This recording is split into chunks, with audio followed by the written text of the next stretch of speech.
Thank you very much, Rabbi Turchiner.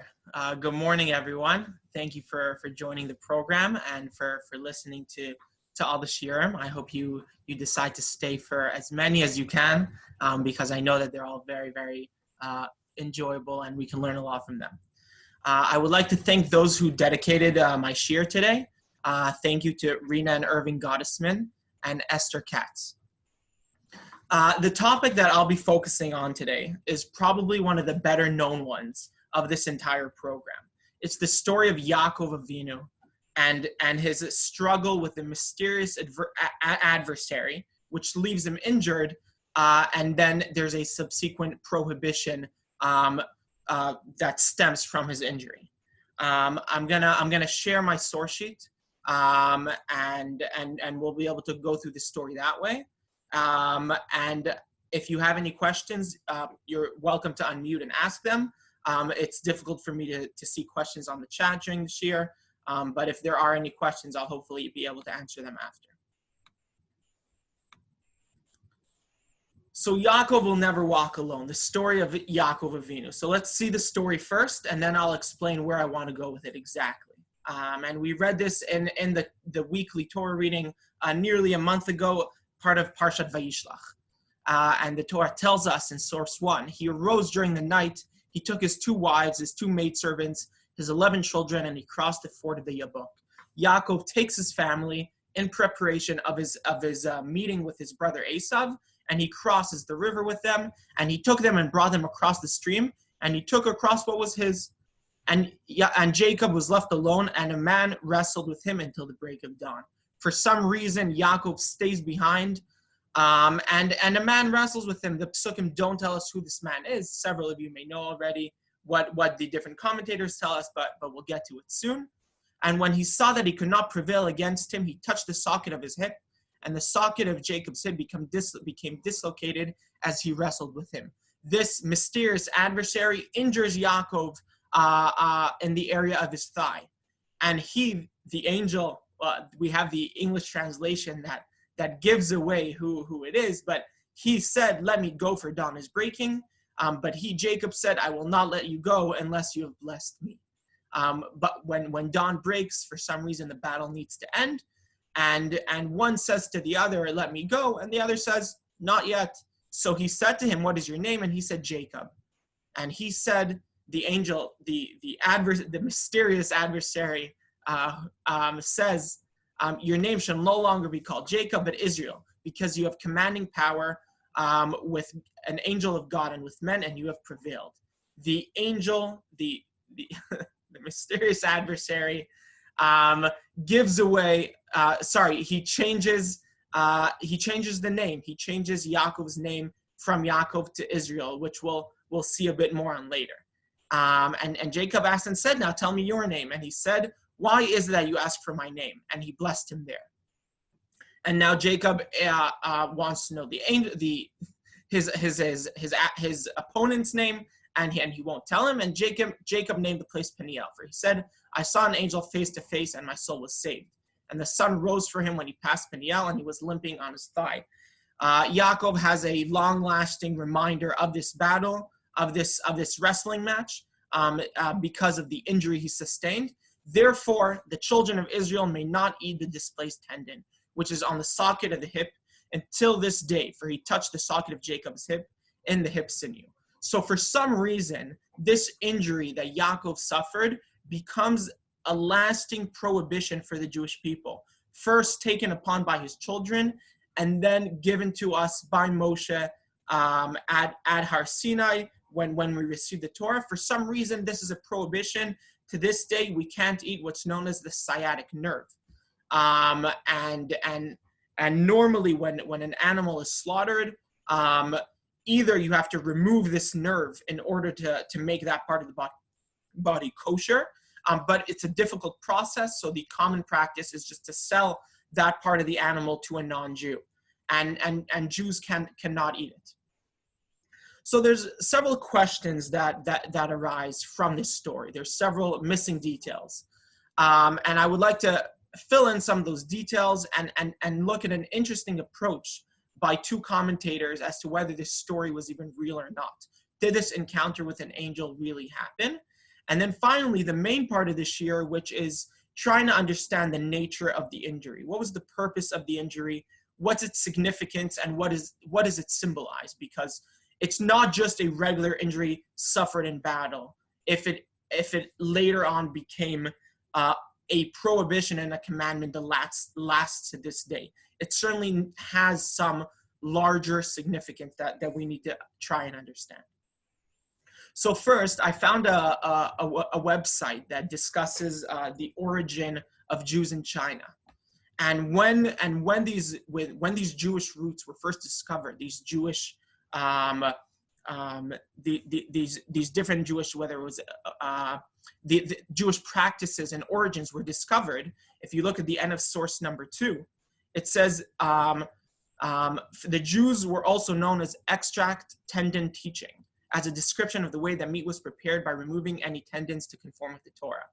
The Chinese Jews and the heritage of Jews in China was apparently, they were best known for the fact that you have to remove part of the animal's tendons, part of the nerve, in order so that the Jews can eat it. That's what we were known for dating back in China. That was the most noteworthy commandment that we had, which is interesting to see.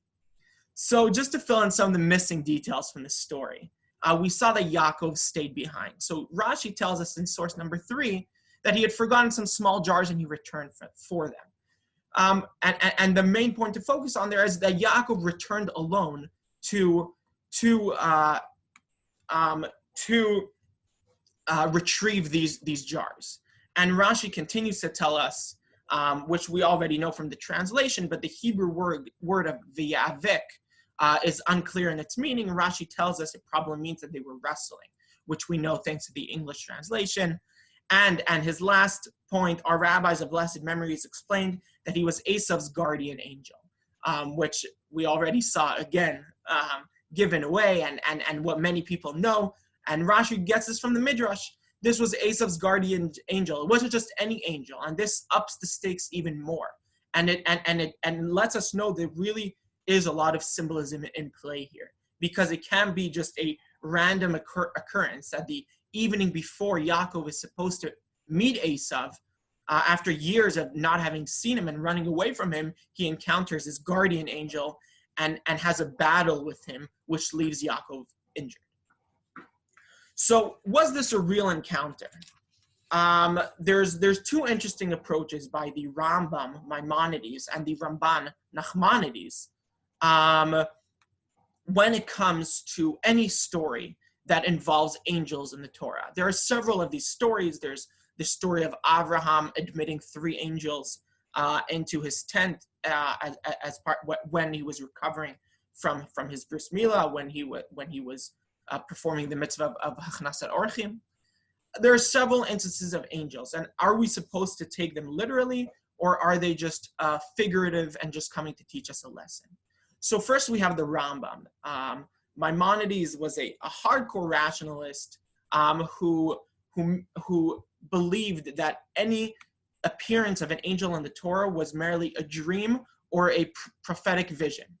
And he tells us in source number 4, we have already shown that the appearance or speech of an angel mentioned in Scripture took place in a vision or dream. It makes no difference whether this is expressly stated or not, as we have explained above. This is a point of considerable importance. And he says absolutely every single time it happens, it's a dream. And he brings different proofs from different verses that no matter where an angel is mentioned, it's a dream. We don't actually have angels coming down and speaking to humans face to face. And he goes through every single example in Chumash, but he also mentions the story of Yaakov. He says, note this as well, the top of the 2nd paragraph, for it is one of the great mysteries of the law. The same I hold is the case for when it is said in reference to Jacob, and a man wrestled with him, which is our story. This took place in a prophetic vision, since it is expressly stated in the end that it was an angel. And etc. He goes on to prove it from the Psukim. And it's just an interesting approach that a story that we see in the text, he understands as fundamentally different than what we may originally think. That even though we're not explicitly told that it's a dream, and he also proves it from the fact that Yaakov had a dream with angels when he was leaving, when he was first running away from Esav, the dream with the ladder. He says when he was returning, he had another dream with an angel. On the other side, the opposing view, we have the Ramban. The Ramban, he saw more supernatural forces in play in this world, and affecting the day-to-day life.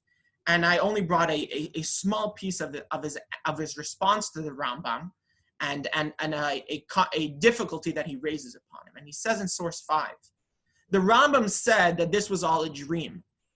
Yet how can it be if Yaakov limped on his thigh when he woke up? How could Yaakov have suffered an injury from a dream? And why he said, for I've seen God face to face and he saved my soul, as the prophets did not fear that they would die because of prophetic visions. If this was all a dream and just a vision, why would Yaakov be thankful that he was saved?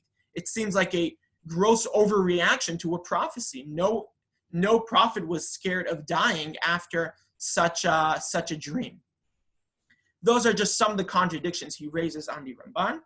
And we don't know what's right or wrong. These are just the two fundamentally opposing views. However, there's also the Abarbanel, which unfortunately I don't have a translation for, but he tries to resolve this contradiction between the Rambam and the Ramban. And he addresses the difficulty that the Ramban raised. And he says, it's very possible that this was a dream, this was a vision, yet how is it possible that Yaakov suffered a very real injury? It's because it was a psychosomatic dream. The struggle with the angel was so real in Yaakov's mind that it left a physical impression on his body that caused him to limp. It was such a real dream to him. When he was struck on his thigh, it seemed so real that when he woke up, he really had a pain in his thigh. And that could really happen, and it can occur to people nowadays in different dreams that they have. He has other difficulties with the Rambam's approach, but he resolves this one. And I just thought it was just an interesting take on this whole idea of angels in the stories in Tanach. So now to the meat of the shiur, the main part is what's the significance of the injury? So when I started researching the topic, I thought I would come across one or two ideas that I could bring and share with you. But as I was researching it, I realized that there were dozens of ideas. Almost every single commentator has a different approach or a different idea that we can learn from this whole story. And of course, it was too much to bring, but I did try to bring as many as I could. And it's just amazing to see the different approaches to learning a text, to learning a story, and the different places where we can go with it. Now, there is no right and wrong in these ideas. It's just different, various lessons, hopefully, that we can learn from the story of Yaakov's injury and what it means, what the importance of the thigh is. So the first idea I would like to share with you is from the Sefer HaChinuch, written by an anonymous author in the 13th century. And he writes, it is from the roots of this commandment of not eating the sciatic nerve, that it is to serve as a hint to Israel that though they will suffer many troubles in exile by the hand of the nations and by the hand of the descendants of Esav, the Jews should trust that they will not perish, but rather their descendants and name will stand firm forever, and that their Redeemer will come and redeem them from their oppressor. He says it's symbolic. It's symbolic between the everlasting struggle between the descendants of Yaakov, the Jewish people, and the descendants of Esav. And this hint stems from the fact that the angel who fought with Yaakov, our forefather, who according to tradition was the guardian angel of Esav, that same Midrash again, wished to eliminate Yaakov from the world, he and his descendants, but he could not get the better of him, but anguished him in injuring his thigh. Likewise, Esav's seed anguishes the seed of Yaakov, but in the end, the latter will be saved from them, as we find with respect to our forefather, that our son shone to heal him, and he was saved from pain. So will the son of the Messiah shine, and he will heal us from our pain and redeem us speedily in our days. Amen. Says the Sefer Chinuch, it's all symbolic. Like I said, the battle between the everlasting struggle between the descendants of Yaakov and Esav, and the injury that Yaakov sustained represents the losses and the struggles that we face throughout generations. And even though we will end up emerging victorious, it will still come at a price throughout. And this is, of course, a completely symbolic idea. It's not literal in the text, but nevertheless, a very nice idea and a very nice takeaway from the Sefer Achim. The Radak also, the Radak has a different approach, and he also addresses the question of why is it that it's become so eternalized and ingrained in our mitzvot? Why is it that we even keep this to begin with? And the Radak says, the children of Yaakov adopted this prohibition for themselves in commemoration of their father. And we'll see shortly what this commemoration might be, whose thigh muscle had been injured. They in turn commanded their children to abstain from eating this part of any animal. They continued until the Torah was given and it became law. Moses recorded the custom of the Israelites not to eat this organ as one of the 613 commandments. Although the Torah does not generally consider it necessary to justify God's legislation with a reason, in this case, since the law had been observed as a Jewish tribal custom for so many hundreds of years prior to the giving of the Torah, we are told how the custom, which became enshrined in Torah law, originated. At the time, it only began as a custom. Yaakov's children and his descendants took it upon themselves as a custom to commemorate their father. But it became so entrenched in Jewish custom that when the Torah was given, it was given as a mitzvah, as a commandment. And that's why it sticks with us to this day. Some more ideas that we can see. One of them is from Rabbi Yosef Bechor Shor in his commentary. He says the commemoration of not eating this part of the thigh, the sciatic nerve, is because Yaakov, our forefather, fought with the angel, and the angel could not subdue him. And it's a commemoration of glory and greatness. It's celebrating that Yaakov Avinu, our ancestor, could not be taken down by an angel. What a great celebration. What a great memory. Every time we know we have to avoid the Gid Hanashe, the sciatic nerve, we remember this battle between Yaakov and the angel. The Chizkuni offers several different ideas of the purpose of the injury and the reason why it came. First, he says, the reason Yaakov suffered this injury is because he was frightened of Esav. He did not trust in God fully. That's in source number 10. He allowed himself to be frightened of Esav in spite of God's assurances. That's why he was injured. But not only was it Yaakov's fault, it was also his children's fault. I mentioned at the beginning that Yaakov, for some reason, was left alone. Says the Chizkuni, this was the punishment to the children of Yaakov for leaving him alone, for allowing him to be exposed to hostile forces at night. You're not supposed to leave someone alone, walking alone at night. And because of that, the prohibition of not eating this part of the animal extended to the children and their children and their children until this day. So that from now on, they will have learned their lesson and would practice the commandment to accompany their father. It's a punishment and a lesson to the children for failing to assist Yaakov in his return journey. And this is really where the name of this year came from. Yaakov will never walk alone. Rather, Yaakov will never walk alone again. Because now we learn we cannot let him walk alone, or for that matter, any older or wiser person, as the Chizkuni says, as the translation says. A different approach brought by the Chizkuni is similar to one we just saw, that it was a commemoration of Yaakov's amazing battle with an angel. They did this out of a feeling of pride in their founding father, that he managed to survive such a battle. And a third approach to this verse, due to their father Yaakov having been sustained an injury, his descendants voluntarily decided not to eat the part of the body of an animal that had been injured in their father's body. It's a symbolic idea. Yaakov was injured in that part, so they won't eat it ever again, to serve as a type of remedy and a type of healing, which really plays into the entire theme of a book of illness and healing, is that the idea of not being allowed to eat this part of the animal, the sciatic nerve, is to heal as a healing, as a remedy for Yaakov's injury. I have a few more ideas to share. Like I said, there's many various ideas that can be understood from the story. The Rashbam, very interestingly, blames this all on Yaakov. He says the reason Yaakov faced an angel, the reason Yaakov was injured, is because he was running away. He didn't return to get small jars. He didn't forget anything. He was running away.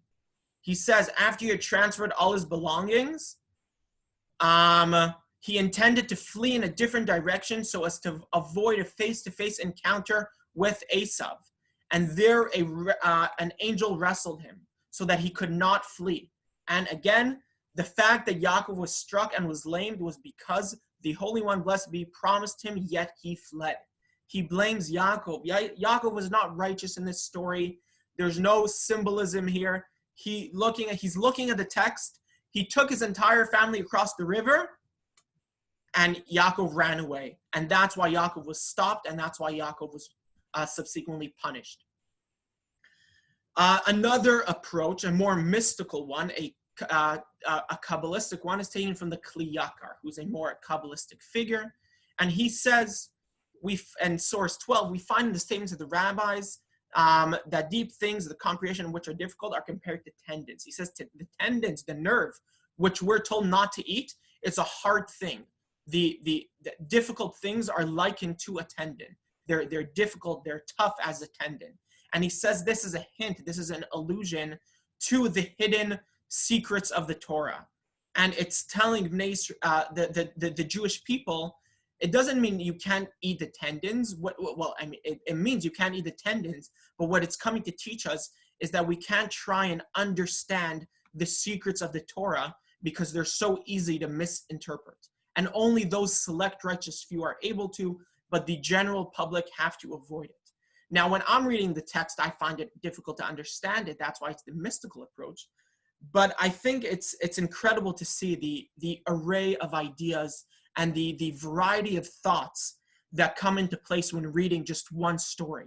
This is just one event that occurs, yet there are so many different approaches that we can take, whether it's literal or midrashic or mystical. There are so many different ideas, and it's incredible to see the different ways that the rabbis can learn the Torah. And I think, and that's what I'm really trying to show here. That there's no one idea, but that there's so many different ways of learning from this story. So just a few more with the time I have left. Says the Baal HaTurim. He says, this is an idea we haven't seen yet. Some commentators claim the angel tried to inflict a disabling blow on Yaakov, one that would disqualify him from performing service on the altar. We said this was Esav's guardian angel. Well, Esav's guardian angel was trying to he was trying to permanently injure Yaakov so that Yaakov could no longer perform the service at the temple, given that he was supposed to receive as part of the birthright that he took from Esav, that he had bought from Esav. And Esav's angel was trying to disable Yaakov so he would no longer be able to complete the service, this service, and then the birthright would go back to Esav. And this plays into the whole idea of this adversary being Esav's guardian angel, and this was the purpose of the injury. And he also writes there could be a commemoration like we've seen before, whether it's like making a point of fasting on the anniversary of a father's death, just like some people may hold a kiddush or sponsor a shiur or any type of thing. Not eating the thigh was the idea of commemorating this event. And another thought he says is remembering the miracle that Yaakov was saved from the battle with the angel. So just two more ideas that are really important. One of them is from the Abarbanel, which unfortunately I don't have a translation for.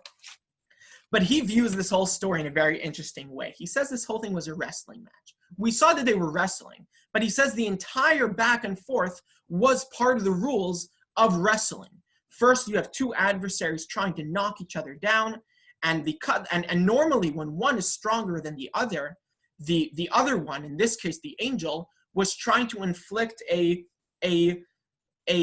sneaky blow of injuring Yaakov in the leg in order to cause Yaakov to fall on the ground. That was the purpose of the injury, in order to beat him. But Yaakov was brave and strong, and it didn't help. And then when the sun came up and it was time for the battle to end, Yaakov asked for the angel's blessing, because it was the custom that the loser in a wrestling match, in this type of battle, would bless the victor as a sign of their defeat. And that people will know that the victor is the one who won the battle. And when Yaakov then asked the angel's name, it's because it was also the custom to inquire as to the loser's name, so that because the loser of such a battle now becomes subservient to the victor, and whenever the victor will summon them, they have to show up. And it's just interesting how he sees this whole thing as this whole wrestling match and the whole name and blessing. I wanted to end with one last idea from Rabbi Jonathan Sachs, Zichron, who unfortunately passed away recently. And he has two different articles that suggest the same idea that I wanted to share, which I attached in the link, and it's an incredible idea. I couldn't really cut and edit his article because every word he uses is so perfect. So I just brought a big chunk of it, even though I won't be able to go through all of it. But the idea he suggests is incredible, this whole story. He says Yaakov, his entire life, wanted to be like Esav. That's what the name Jacob signifies. Yaakov was named Yaakov because he tried to grab onto Esav's heel. He tried to be like Esav. He bought his birthright. He wore his brother's clothes. He took his brother's blessing. He wanted to be like Esav. All that changed in the great wrestling match between Jacob and the unknown stranger. With this match, Yaakov was finally becoming his own person. This angel was telling him, Esav's guardian angel was telling him, when he changed his name to Israel, leave your name Yaakov behind, become your own person. Be strong in your own identity, in your own belief. Don't long to be someone else. This was a struggle Yaakov had his entire life. And Rabbi Sachs explained so beautifully, this is a struggle the Jewish people have to this day, that throughout the centuries, we struggle with our identity. We see the Greeks, we just celebrated Hanukkah. We see the Greeks, we want to be like them. We see the European culture, we want to be like them. We have all these surrounding cultures that try and overtake us, and we try to conform to their identities, yet we have to stay strong and proud in our Jewish heritage. And I would just like to add on his idea, he doesn't explicitly say it, is that the idea of Yaakov was created when he tried to grab onto Esav's leg. That's when he became the person who wants to be like someone else. But it only comes full circle in the battle with Esav's guardian angel, when Esav's guardian angel grabs Yaakov's leg. It comes full circle from when Yaakov grabbed someone else's leg, now his leg is the one being grabbed. And what the angel is saying is, Israel, you are one who is strived with both God and man. You need to become your own person, strong in your identity. And Rabbi Sachs ends by saying, I believe the challenge issued by the angel still echoes today. Are we Jacob, embarrassed by who we are?